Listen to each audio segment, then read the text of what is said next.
time.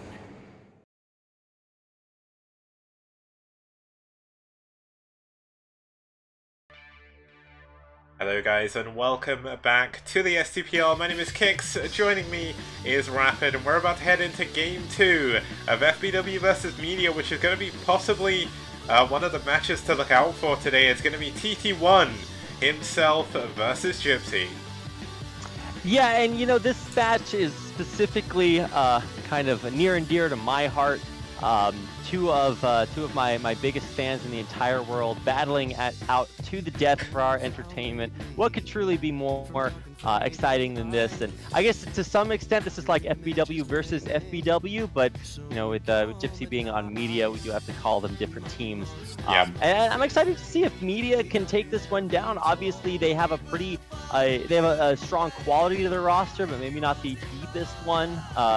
And I think FBW has just now hit like 2,200 people. So theoretically, you could conscript all of them into military service, just like the Koreans do. So that would make them just as good, right? They're basically like Air Force Ace, right? They're just a mix of all the other teams that are all part of the community. So that kind of works out really well, that analogy. I'm going to use that in future. We should design them a new logo with a plane on it or something. The plane from like Flight Dreamliner or something. I don't know. Yeah. Yeah. All jokes aside, that would be pretty sick. So let's go ahead and get into game number 2 and see if Media can come back from their 0-1 deficit. Yeah, so just a quick look at the stats. TT1 winning his first 2 games, Gypsy winning his first 2 games as well. Gypsy did play last round, didn't do as well as he is this time, of course. But they're going to be moving on in this PBT on to Athena 2. Now Athena 2, you may see a lot of resemblance between this and Silphid. Silphid is kind of like if Athena 1 and Athena 2 had a baby. That'd be Silphid right now. That's one of the current ASL maps. But very cool map in Athena 2. It's very, very cool for PBT as well. We've had 2 so far, gone 1-1. They're going to be cool to see, especially these 2 Titans fighting out here for for FBW and Gypsy. It's TT1. Yeah, okay. It's TT1 and Gypsy. Let's get into the game. What are you doing, Kix? Stand up out of your chair. Walk away. Oh my gosh. All right. Athena 2, we already got a chance to see this map once today. I always just call it Sulfide Light, just because that's the map that's in the competitive map pool right now. I would say that... today. We almost did, but that was a walkover. Oh gosh, wow. I totally forgot. Kix, your walkovers honestly screw me up a lot. Yeah. So I'm gonna blame this one on you, not on me, alright?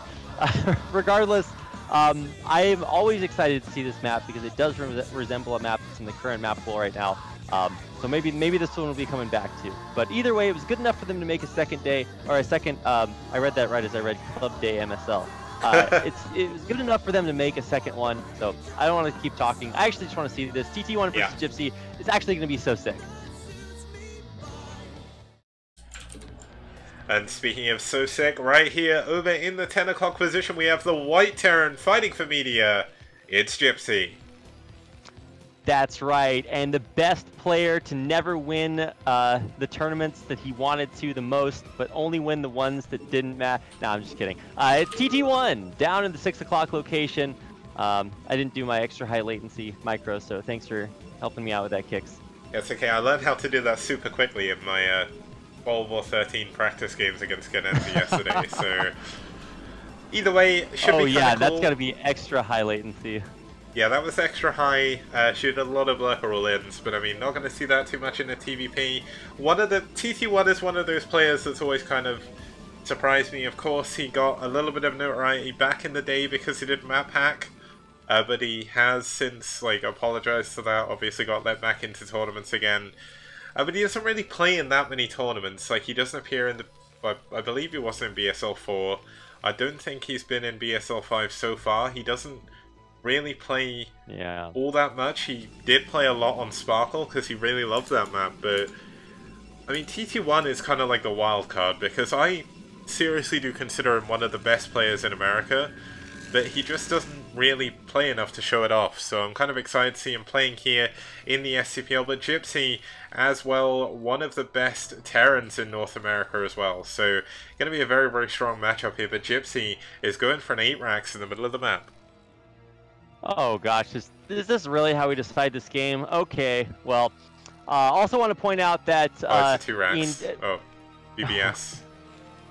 Are we real? Okay, all right, Gypsy. I see how it is. That's how you know it's personal, right? I want to point out that we just got a chance to see Nyoken play for Media, and TT1 actually beat Nyoken in a very important show match at Kings of the North on LAN in person. They both showed up, and TT1 smacked him down. So this time, we just got a chance to see Nyoken lose. So now TT1 is back to win another game for his team, this time against Gypsy.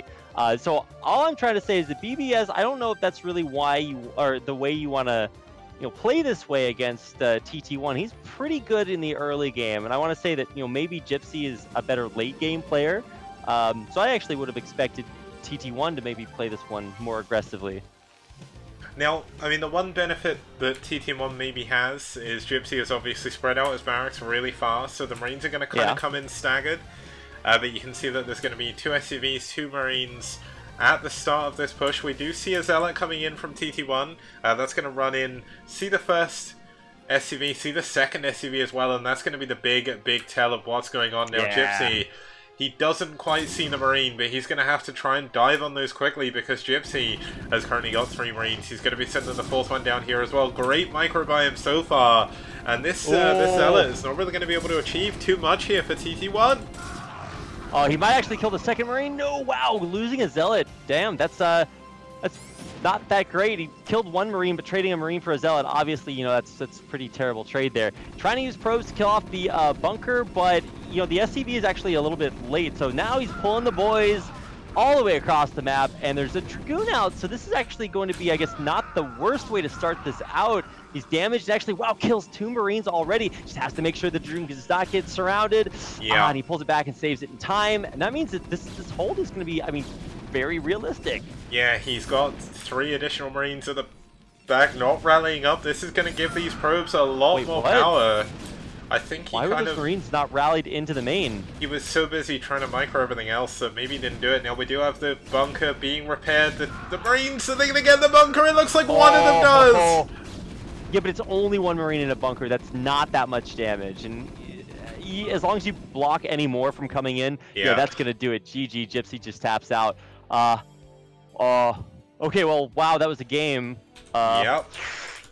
Damn. Yeah, spreading your BBS out like that, I mean, the whole point is that you build your proxy barracks together out on the map.